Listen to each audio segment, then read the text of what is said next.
जय श्री कृष्ण।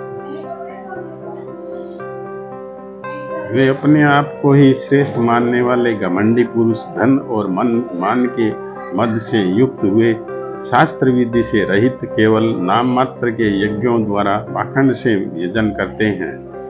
वे अहंकार, बल, घमंड, कामना और क्रोधादि के परायण हुए एवं दूसरों की निंदा करने वाले पुरुष अपने और दूसरों के शरीर में स्थित मुझ अंतर्यामी से द्वेष करने वाले हैं। ऐसे उन द्वेष करने वाले पापीचारी और क्रूर क्रमी नराधमों को मैं संसार में बारंबार आसुरी योनियों में ही गिराता हूँ, अर्थात शुक्र, कुकर आदि नीच योनियों में ही उत्पन्न करता हूँ।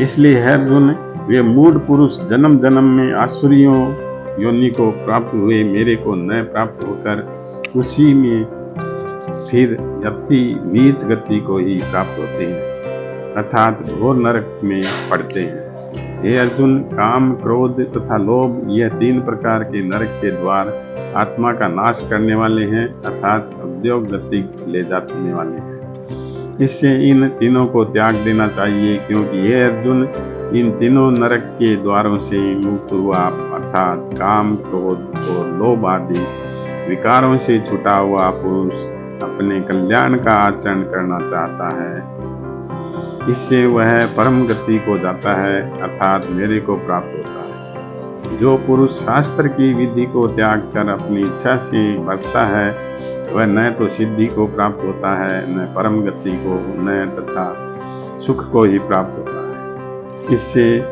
तेरे लिए इस कर्तव्य और अकर्तव्य की व्यवस्था में शास्त्र ही प्रमाण है, ऐसा जानकर तू शास्त्र विधि से नियत किए हुए कर्म को ही करने के लिए योग्य है।